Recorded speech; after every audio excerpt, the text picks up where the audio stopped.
उस दिन को विभाजन विभीषिका स्मृति दिवस के रूप में हम सब मनाते हैं। दादाजी, ये विभाजन विभीषिका क्या है? विभाजन का मतलब नहीं समझते। जब विभाजन का मतलब नहीं समझते तो विभीषिका का मतलब क्या समझते? अरे बच्चों, ये देश हमारा पहले बहुत बड़ा था और बाद में इसका विभाजन मतलब बांट दिया गया। हाँ, बांट दिया गया, लेकिन बांटना और विभाजन अलग अलग होता है। अब मान लो जैसे तुम्हारे पास 10 चौकी है, तुम दोनों को आपस में बांटना है, तो कैसे बांटोगे? 5-5 बांट लोगे। अब सोचो कि तुम्हारे पास एक ही चौकी, तो क्या करोगी? मैं उसे तोड़कर 2 हिस्सों में बांट दूंगी। बच्चे, ये तोड़ना, उसे खंडित खंडित कर देना, यही विभाजन होता है। और इससे जो पीड़ा उपजती है, जो तकलीफ होती है, वही विभीषिका है। तो दादाजी, विभाजन तो समझ में आ गया, लेकिन ये विभीषिका, विभाजन विभीषिका, चल बताता हूँ। आओ बच्चों, तुम्हें दिखाए छवि हिंदुस्तान की, इसके पीछे क्यों करोगे हंसी है प्यार की। आओ बच्चों, तुम्हें दिखाए छवि हिंदुस्तान की, इस मिट्टी से मिलकर करोगे हंसी है प्यार की। वंदे मातरम, वंदे मातरम, वंदे मातरम, वंदे मातरम, वंदे मातरम, वंदे मातरम। दादाजी, ये विभाजन कैसे हुआ था? हमें अच्छी तरह से बताइए ना। बताता हूं, ध्यान देकर सुनो, विभाजन के बारे में बताता हूं। विभाजन पर इतिहासकारों का जो दृष्टिकोण है उसे गौर से ध्यान देकर सुनो। धर्म के नाम पर हमारे देश को 2 हिस्सों में बांट दिया गया। लाखों लोग इस पार से उस पार भागने लगे, चारों तरफ भगदड़ मच गई, लाखों लोग बेघर है। एक जहां की एक सदा है, एक जहां की एक सदा, मैं एक भागे जाता हूँ, भारत का रहने वाला हूँ, भारत की बात सुनाता हूँ, है एक जहां की एक सदा। अखंड भारत का विभाजन अभूतपूर्व मानव विस्थापन और मजबूरी में पलायन का एक दर्दनाक काला इतिहास है। एक ऐसी घटना है जिसमें लाखों लोग अजनबियों के बीच एकदम विपरीत वातावरण में नया आशियाना तलाश कर रहे हैं। विश्वास और धर्म के आधार पर एक हिंसक विभाजन की कहानी के अतिरिक्त ये इस बात की भी कहानी है कि कैसे एक जीवन शैली तथा सह अस्तित्व का युग एकदम नाटकीय रूप से समाप्त हो गया। लगभग 7 लाख हिंदू, सिख और अन्य संप्रदाय के लोग जिन क्षेत्रों को छोड़कर आए वो बाद में पश्चिमी पाकिस्तान में।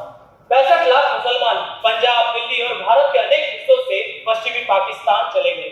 20 लाख हिंदू और अन्य संप्रदाय के लोग पूर्वी बंगाल, जो कि बाद में पूर्वी पाकिस्तान बना, उसको छोड़कर पश्चिम बंगाल। 1950 में 20 लाख और हिंदू और अन्य संप्रदाय के लोग पश्चिम बंगाल आए। 10 लाख मुसलमान पश्चिम बंगाल को छोड़कर पूर्वी पाकिस्तान चले। इस विभीषिका में मारे जाने वाले लोगों का आंकड़ा लगभग 5 लाख बताया जाता है, लेकिन अनुमानतः यह आंकड़ा 5 से 10 लाख के बीच का है। कहा जाता है कि द्वितीय विश्व युद्ध के बाद संभवतः सबसे बड़े पैमाने पर इस विभाजन के फलस्वरूप धर्म के नाम पर हत्याएं की।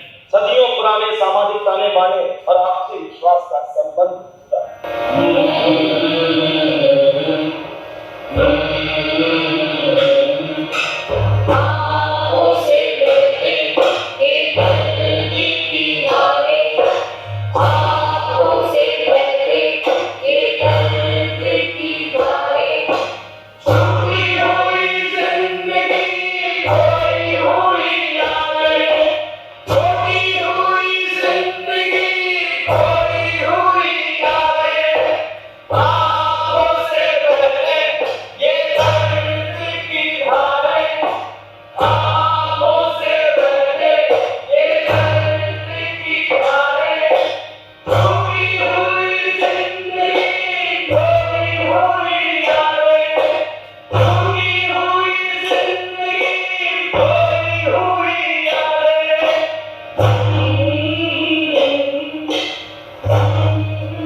अपनी आंखों से देखा था और आज भी उस दृश्य को याद कर मुझे सिहर होती है।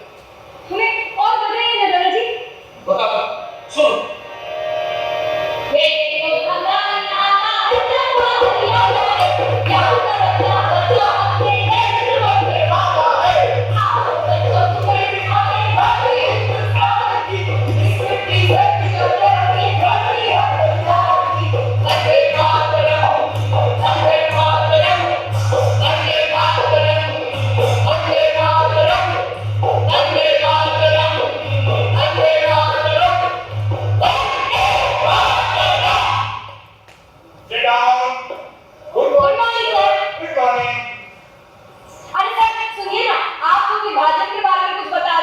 आपने गाना भी गवा दिया।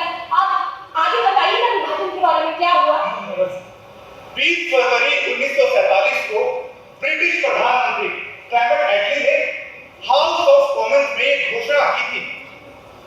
सर इसके आगे तो मैं बताती हूँ, मुझे मालूम है। बताओ। हाँ तो दोस्तों, सरकार ने 30 जून 1948 से पहले वहां यहाँ आकर बताओ ना सबको। हाँ तो दोस्तों, सरकार ने 30 जून 1948 से पहले सत्ता का हस्तांतरण कर भारत को छोड़ने का फैसला किया है। हाँ बताओ। हालांकि पूरी प्रक्रिया को लॉर्ड माउंटबेटन की वजह से एक साल पहले ही कराया गया था। हाँ सर, और लॉर्ड माउंटबेटन ने 31 मई 1947 को लंदन से सत्ता हस्तांतरण पर मंजूरी लेकर नई दिल्ली लौटे थे। हाँ मुझे भी याद आया। 2 जून 1947 की ऐतिहासिक बैठक में विभाजन की योजना पर मोटे तौर पर सहमति हुई थी। हाँ सर, भारत के विभाजन का निर्णय एक शर्त की तरह था। भारत जैसे देश का विभाजन धार्मिक आधार पर हो। इस योजना का व्यापक विरोध हुआ। ऐसा भी कहा जाता है कि इस विभाजन के लिए केवल वे ही नेता मानसिक रूप से तैयार थे जिनको इस विभाजन में अपना हित और उज्जवल भविष्य दिखाई दे रहा था। अरे वाह बच्चों, आपको तो बहुत सारी जानकारी है। अब आगे की क्लास हम शुरू करें उससे पहले एक छोटा सा ब्रेक लेते हैं, ठीक है? हाँ, चलिए। वंदे मातरम, वंदे मातरम, वंदे मातरम, वंदे मातरम, वंदे मातरम, वंदे मातरम। भाई, तुम्हारा विभाजन को लेकर क्या ख्याल है? भाई विभाजन को बढ़ावा देने से समाज में सुधार होगा। विभिन्न समुदायों को अपने अपने अधिकार मिलेंगे। नहीं, विभाजन से ऐसा कुछ भी नहीं होगा। अरे एकता से ही समाज का विकास होगा। हम सबको समृद्धि की राह में आगे बढ़ना चाहिए। तुम्हारी बातें अच्छी है, लेकिन वास्तविकता यही है कि विभाजन से ही सब कुछ संभव होता है। नहीं, हम सबको मिलकर देश को प्रगति पथ पर ले जाना चाहिए और विभाजन की विविधता को मिटाना नहीं चाहिए। तुमको क्या लगता है, हम सब मिलकर ये संदेश अपना पाएंगे? बिल्कुल अपना पाएंगे। इसके लिए हम सबको एकजुट होकर रहना पड़ेगा और ये एकजुटता ही हमारी धरोहर है, इसे संजो कर रखना पड़ेगा।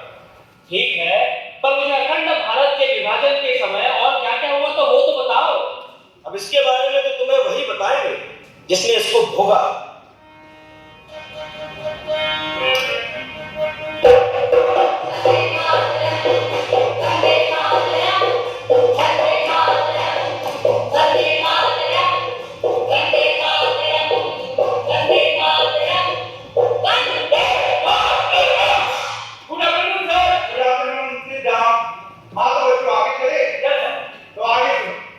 अखिल भारतीय मुस्लिम लीग की बैठक 9 जून 1947 को नई दिल्ली के विक्टोरिया होटल में हुई थी। सर एक बार फिर मुझे इसके आगे का मालूम है, मैं बताऊं? हाँ बताओ।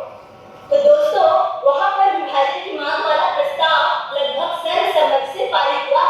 इसके आगे का बताओ। अरे वाह पूनम, तुम्हें तो सब कुछ मालूम है। और वैसे भी बच्चों, ज्ञान बांटने से बढ़ता है, तो बांटो ज्ञान। तो दोस्तों, भारतीय मुस्लिम लीग के साथ साथ वहां पर कांग्रेस और अनेक नेताओं की अक्षमता या अनुचित महत्वाकांक्षाओं के कारण इस कदम का पुरजोर विरोध नहीं हो सका। कांग्रेस के नेता पंडित जवाहरलाल नेहरू और मुस्लिम लीग के जिन्ना के आपसी द्वंद्व का नतीजा देश को विभाजन के रूप में झेलना पड़ा। शाबाश, बैठ जाओ। जिसके पक्ष में 300 और विरोध में 10 मत पड़े थे। हाँ सर, और देखते देखते भारत और पाकिस्तान 2 हिस्सों में बंट गया। धर्म के आधार पर बंगाल का पूर्वी हिस्सा हिस्सा भी विभाजित होकर पाकिस्तान में शामिल हो गया था। बच्चों, भारत के विभिन्न हिस्सों में 1946-47 में हुई सांप्रदायिक हिंसा और क्रूरता के बारे में विस्तार से कई जगह पर किताबों में लिखा गया है। हाँ, उन्हीं हिस्सों में से एक था बंगाल, जिसकी कहानी अभी तक मैंने तुमको बताई नहीं है। वहाँ पर क्या हुआ था दादाजी, बताइए ना। सुनो, बताता। वो 4 मार्च 1947 का दिन था। पुलिस ने हिंदुओं और सिखों के जुलूस पर गोली चला दी।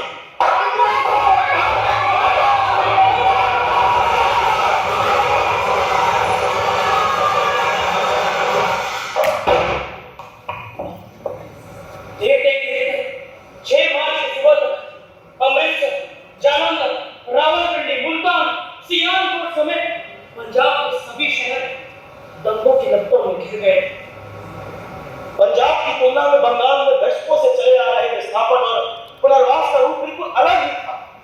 लेकिन बंगाल के लोग बहुत ही अभागे थे। क्यों? क्योंकि बंगाल के लोगों को 2-2 बार विस्थापन झेलना पड़ा। 2 बार? हाँ, 2 बार। एक बार तो उनको पूरा घर-बार छोड़कर पूर्वी पाकिस्तान जाना पड़ा।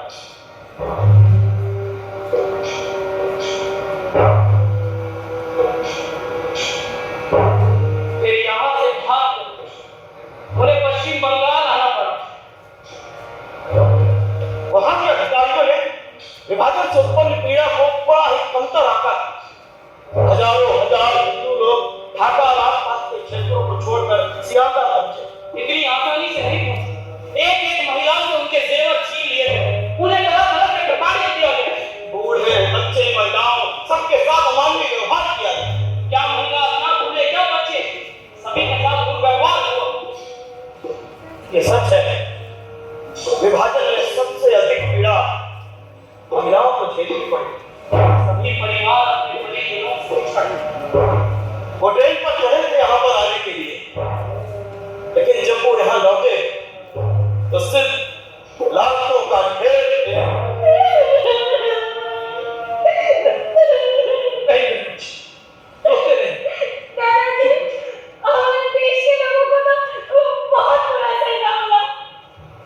दादाजी, ढाका से आए उन लोगों को क्या हुआ जिनके अपने छूट गए, जिनका घर छूट गया, जिनका सब कुछ लूट गया? अरे बच्चे, उनकी कहानी बड़ी अजीब थी। वो कहते हैं ना, न घर के रहे न घाट के। ऐसा क्यों? वो अपना सब कुछ छोड़कर जब दोबारा इस देश में आए तो अपने ही घर में रिफ्यूजी बनकर आ गए।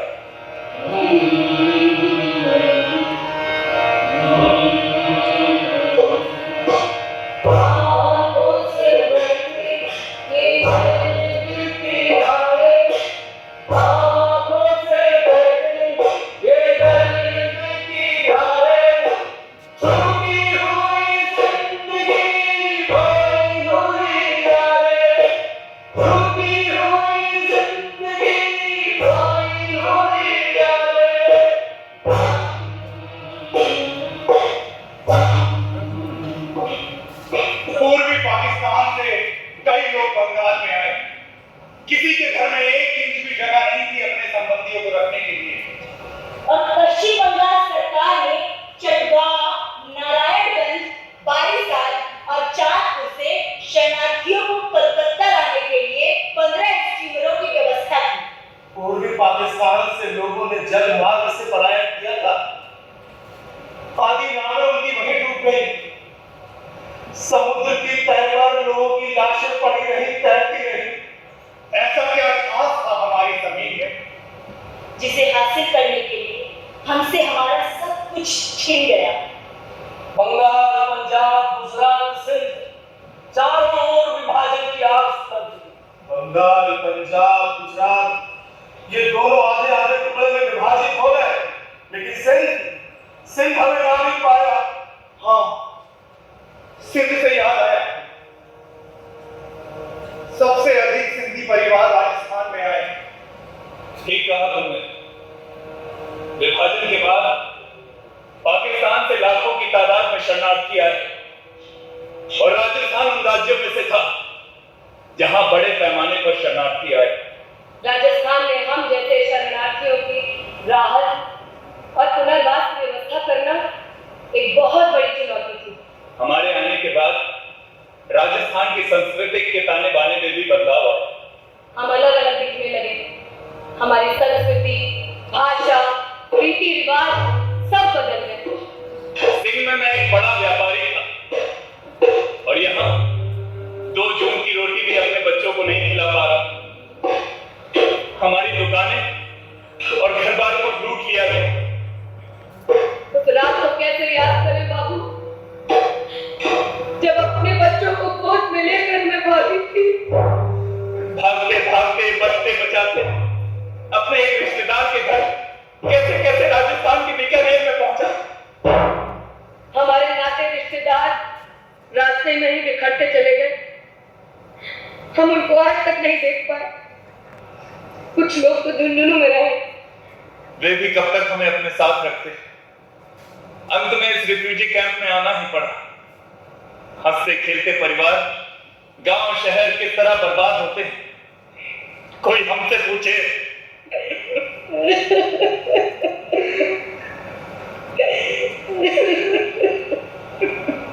पाकिस्तान से लोग जम्मू कश्मीर की ओर भागे, पंजाब की ओर आए, गुजरात, बंगाल, राजस्थान की ओर लाखों की संख्या में आए।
विभाजन की विभीषिका में मारे गए और विस्थापन का दर्द झेलने वाले लाखों भारतीयों को हमारा शत शत नमन।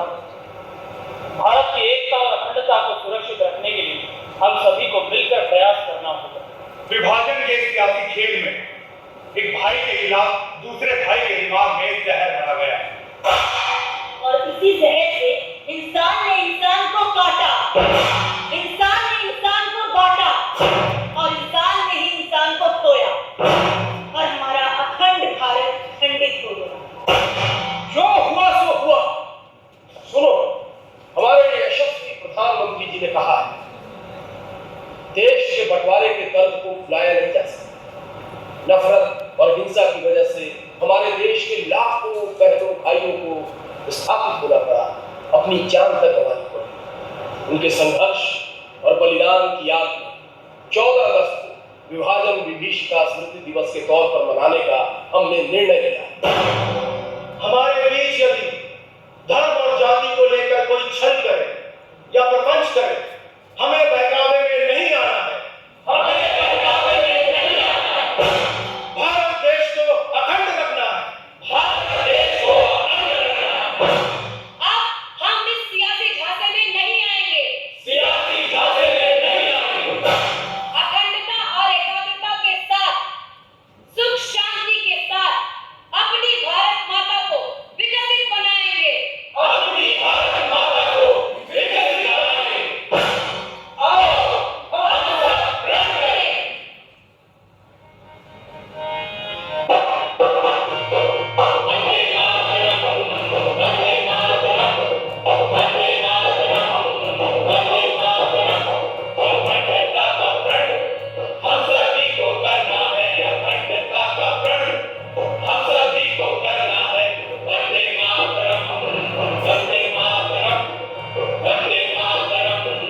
वंदे मातरम। देश के लिए सदा जीवन ये अर्पण करता है, देश के लिए सदा जीवन ये अर्पण करता है। वंदे मातरम, वंदे मातरम, वंदे मातरम, वंदे मातरम। हम एक थे, हम एक हैं और एक ही रहेंगे। हम एक थे, हम एक हैं और एक ही रहेंगे। वंदे मातरम, वंदे मातरम, वंदे मातरम, वंदे मातरम। अखंडता का प्रण हम सभी को करना है, अखंडता का प्रण हम सभी को करना है। वंदे मातरम, वंदे मातरम, वंदे मातरम, वंदे मातरम, वंदे